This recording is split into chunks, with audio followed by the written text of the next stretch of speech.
À ton avis, quel est le pourcentage de personnes âgées de plus de 10 ans jouent aux jeux vidéo en France? 72%. Ce chiffre révèle une seule chose, c'est que toi, derrière ton écran, tu joues sûrement aux jeux vidéo. Le jeu vidéo, c'est un peu une passion, aujourd'hui, c'est la passion la plus populaire, mais ça n'a pas toujours été le cas. Car vers les années 2000, le jeu vidéo était beaucoup en polémique, c'est-à-dire que toutes les personnes qui étaient passionnées par le jeu vidéo, qui jouaient, je ne sais pas, à Mario, elles n'osaient pas le dire parce que ça faisait un côté un peu geek. Il y avait ces images-là de nerd, de mecs en surpoids qui restent dans sa chambre, va jouer aux jeux vidéo jusqu'à 30 ans, qui aura une vie professionnelle mal branlée, bref, tout ça. Ça donnait un peu cette image-là. Mais aujourd'hui, c'est la passion la plus populaire chez les adolescents. Donc les chiffres que je viens de vous dire, c'est-à-dire le 72%, est en fait très peu révélateur. Parce que tout dépend de l'âge. Simplement, si vous vous situez entre 10 et 14 ans, il y a 93% de chances que vous jouez aux jeux vidéo. Si vous avez plus de 14 ans et que vous êtes dans la tranche d'âge entre 15 et 20 ans, il y a 84 ans de chances que vous jouez aux jeux vidéo. Les jeux vidéo, il y a plein de gens qui disent quoi, c'est une super passion. Bon, si vous écoutez les médias, c'est pas terrible. Aujourd'hui, ça a plus cette image-là de mec normal, lambda, qui joue aux jeux vidéo, qui se fait plaisir, qui joue avec ses potes sur Fortnite, qui est un jeu de merde où vous avez pas de défense. Mais en réalité, si on se pose réellement la question, n'est-elle pas vraie? Spoiler, elle l'est. Tout simplement, je vous explique. Parce que si tu veux te créer un objectif, si t'es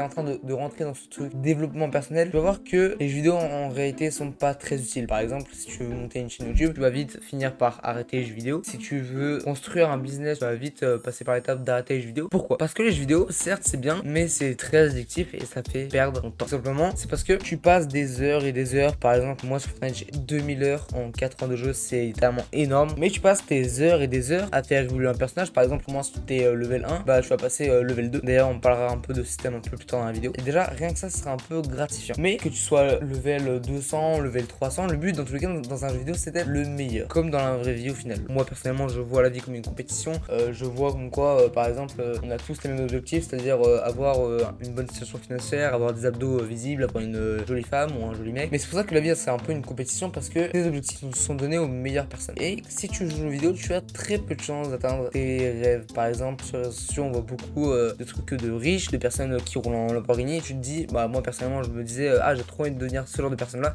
Mais si tu joues aux jeux vidéo, si tu passes ne serait-ce que plus d'une heure par jour à jouer aux jeux vidéo, tu es déjà foutu. Mais tu ne peux pas atteindre ton objectif. Pourquoi? Parce que, encore une fois, comme je l'ai dit, tu évolues un personnage, etc.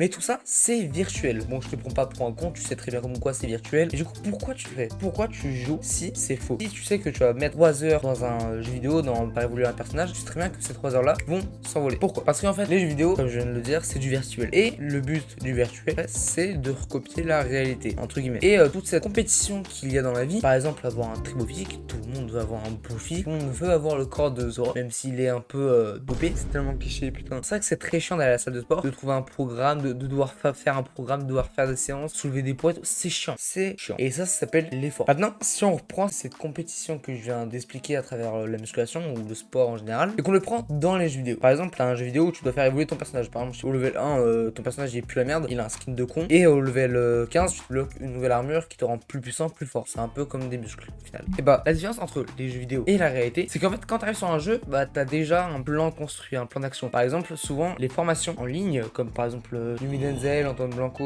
aujourd'hui, à peu près tous les millionnaires ont des formations. Il y en a beaucoup, en tout cas sur les réseaux sociaux. Et bah, en fait, tu vas les acheter parce qu'elles te donnent directement un plan d'action. Un plan d'action, c'est quoi? C'est quelque chose qui va tout simplement découper ton objectif en plein de sous-objectifs. Et ton but, en fait, va être de réaliser ces sous-objectifs petit à petit pour à la fin réaliser ton gros objectif. C'est comme par exemple un chapitre d'histoire, tu dois le réviser, tu vas le diviser en plusieurs parties. Tu vas dire ce jour-là, je révise cette partie, après ça, après ça, après ça. Et au final, pour rassembler, tu auras révisé ton chapitre d'histoire. Et bah, c'est la même chose. Derrière, quand tu vas vouloir commencer un nouveau domaine, un nouveau sport, un nouveau business, bref, tout ça. Bah en fait ta première barrière ce sera l'inconscient. Pourquoi? Moi, la musculation, j'avais, tu sais, genre, la musculation, tout le monde peut soulever un poids, c'est super facile. En fait, on sait pas vraiment, par exemple, si tu veux travailler les pecs, bah quand tu connais pas la musculation, quand c'est ta toute première séance, tu ne sais pas quel exercice il faut faire. Tu ne le sais pas, tu sais pas le nombre de reps, le nombre de séries que tu dois faire pour chaque exercice et quel exercice tu dois faire, etc.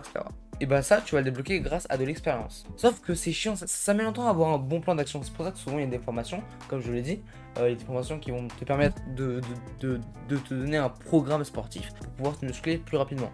Parce que au fur et à mesure que tu as de plus en plus d'expérience, ton plan d'action se modifie en fonction de tes échecs et de ta réussite. Et ce qu'on veut tous, nous, ce serait super, ce serait vachement génial. Imaginons que je veux devenir riche. ce serait super que moi, genre, bah, il y a quelqu'un qui me donne un plan d'action, déjà tout fait, le meilleur plan d'action, où le mec, par exemple, il a mis 40 ans d'expérience à avoir ce plan d'action-là, qui me permettra de devenir riche. Mais en réalité, c'est pas ça.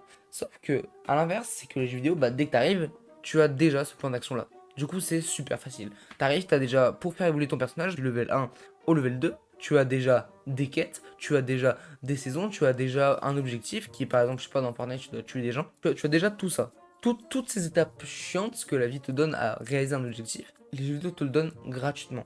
Et le pire dans tout ça, c'est que ils ont réussi à rendre ça amusant. C'est amusant parce qu'en fait, toutes ces choses chiantes qui sont très chiantes à faire, par exemple établir un plan d'action, avoir de l'expérience, avoir des contacts, bah tout ça c'est déjà inclus dans le jeu en fait. Donc c'est comme si vous prenez par exemple la vie, votre vie, vous prenez votre vie actuelle, vous prenez votre situation, vous marquez par exemple, qu'est-ce que vous aimeriez améliorer? Ok, t'aimerais bien avoir un beau physique, voilà. T'aimerais bien avoir une meilleure moyenne en cours, je ne sais pas. Hop là, bam, t'écris ça. T'aimerais bien ouvrir ton premier business dropshipping, je sais pas ce que tu veux, tu l'écris. Et bah, logiquement, ta première idée, ce sera un échec. Parce que tu n'as pas d'expérience dans les 3 domaines que tu viens de citer. Du coup, ça va être chiant. Le cerveau n'aime pas l'effort. Par exemple, si je veux lire un livre, et bah ça va le forcer à réfléchir. Et du coup, ce sera chiant pour mon cerveau. Et il va trouver ça compliqué, il va vouloir vite le rejeter. Et bah là, c'est la même chose. Sauf que les jeux vidéo, c'est un peu la vie, mais en mieux. C'est-à-dire que t'as pas d'objectif, lance Fortnite. Ah, t'as directement un objectif, c'est faire top 1, c'est de passer de level en level pour avoir un meilleur pass de combat, c'est de tuer des gens, faire des bullfights, devenir le meilleur. Bref, tu as déjà plein d'objectifs sans même avoir réfléchi en fait. Et tu prends un objectif, améliorer ton niveau pour accéder au pass de combat. Et bah, pour atteindre cet objectif-là, tu as déjà tout ton plan d'action déjà fait. Et c'est pour ça qu'en fait, les jeux vidéo sont autant addictifs et autant gratifiants, parce que c'est la vie, mais en plus facile. Mais le problème, c'est que même si t'as beau avoir tout ce plan d'action déjà fait, tous ces objectifs accomplis dans la vraie vie, tu n'auras rien accompli. Et ça, ouais, le piège des jeux vidéo, c'est que ça va te donner l'impression que tu auras un nouveau sens à ta vie, ça va te donner l'impression de d'évoluer rapidement, mais en réalité non, si tu passes 2 heures dans un jeu vidéo, tu n'as pas passé 2 heures à évoluer, à travailler. Alors je sais qu'il y a plein de gros mongols qui vont me dire, oui mais moi, ça me permet de développer des réflexes et tout, c'est trop bien, ça permet de réfléchir plus vite. Non, ferme ta gueule, tu perds ton temps devant un jeu, où tu veux juste mater des skins de meufs au cul, et c'est tout. C'est juste ça, tu veux juste ça. Maintenant, je vais vous dire la réalité. La réalité, c'est que ce que je viens de dire, c'est vrai. J'ai moi-même 15 ans, les gars. C'est mon âge de jouer. Je devrais faire partie des 84% des gens qui jouent aux jeux vidéo. Mais en réalité, ça va faire bientôt un mois que je n'ai pas vu la couleur d'un seul jeu. Tout simplement parce que j'ai plein d'objectifs. J'ai une grande ambition pour ma chaîne YouTube. J'ai une grande ambition pour mon avenir. Pour moi plus tard, pour mon physique. Pour mes potes plus tard aussi. J'ai une grande ambition avec ça. Et je sais personnellement que ça fait plusieurs mois que je suis dans le développement personnel. Et je sais que en fait tout ça, ça demande énormément de temps. Vous allez voir que quand vous allez vouloir commencer à progresser, ça va vous demander énormément de temps. Maintenant le problème c'est qu'avec toi, bah, tu perds déjà ton temps. Donc pour toi 25 heures à la place de 24, ça va être juste des niveaux en plus sur Fortnite par exemple. Mais la réalité c'est que en fait un jeu vidéo peut être aussi positif. Là vous allez me dire, mais il est con, il faut bien se décider. Mais bah non, parce que un jeu vidéo peut être positif dans un sens. Pourquoi ? Déjà, je ne crois pas du tout que toutes les personnes qui jouent aux jeux vidéo ont une passion, parce que souvent quand tu dis à quelqu'un pourquoi tu joues encore aux jeux vidéo, à part développer des réflexes surhumains, peut-être pour se branler plus vite, le gars il va juste te dire pourquoi c'est de la passion. Alors ouais, je suis d'accord, il peut y avoir plein de passionnés sur les jeux vidéo, ça peut être une belle passion, c'est même une passion que moi-même j'aime beaucoup, genre j'aime bien voir des nouveaux open world, des nouveaux trucs et tout, mais je pense que la plupart des gens qui disent ça sont pas réellement passionnés, ils sont juste putain d'addicts à ces jeux. À un moment donné, il faut l'assumer comme quoi bah, ce que tu fais toute ta journée, toute ta vie, et bah oui, c'est mauvais. Faut l'admettre, comme quoi tu perds ton temps. Même si t'aimes bien ça, c'est logique que t'aimes bien ça, c'est fait pour. Ça a été conçu pour que t'aimes ça. Et bah, tu vas avoir une part de ça que c'est Team Chill.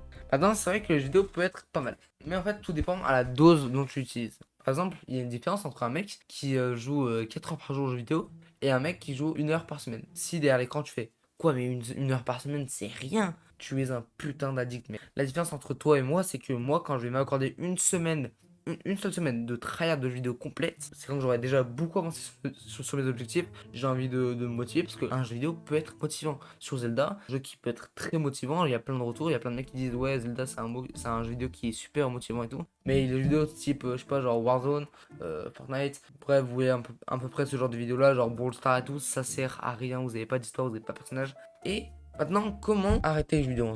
Beaucoup de gens, quand vous parlez de arrêter les jeux vidéo, ils vont dire ouais, bah je veux passer de 4 heures par jour à 1 heure, trop bien et tout, ça va faire déjà moins de temps, c'est déjà bien. En vrai, on a tous déjà voulu jouer seulement 1 heure aux jeux vidéo, mais après tu te dis une dernière partie, puis un autre pote qui rejoint ta vocal Discord. Du coup, tu te dis encore une partie, encore une partie. Tu joues rarement 1 heure aux jeux vidéo quand tu te dis bon, je me fixe une seule heure là où je peux tryhard comme je veux, etc., etc. Et je vais te dire une chose, il faut que ta vie devienne un putain de jeu vidéo. Ça peut paraître con, mais oui. Les jeux vidéo, c'est hyper gratifiant parce que en fait, tu es hyper content parce que tu as l'impression de résoudre plein d'objectifs à la fois.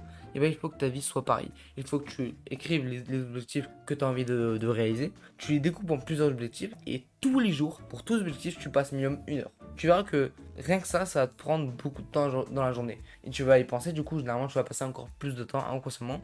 Et le pire, c'est que tu vas aimer ça. Parce qu'en vrai, les gars, je vous jure, il n'y a rien de plus gratifiant que de soulever de plus en plus sur un exercice à la salle de sport. C'est 10 fois mieux que les jeux vidéo. Vraiment, genre, transformer votre vie en jeu vidéo. Par exemple, je sais pas, moi, j'ai un tableau à côté. Faites-vous, si vous voulez, un arbre de compétences, un peu en mode RPG. Donc, en résumé, les jeux vidéo, ça vous fait perdre énormément de temps. C'est trop gratifiant pour ce que c'est. Transformez votre vie en un jeu vidéo parce que c'est super. Ça vous permet d'avoir une vision claire sur vos objectifs et de ce que vous voulez faire plus tard. Vous pouvez vous accorder une semaine de tryhard de jeux vidéo si vous avez déjà bien avancé sur vous-même, etc., etc. Bref, prenez soin de vous. C'était Rémi Gay. Abonnez-vous, ça fait très plaisir. Ciao.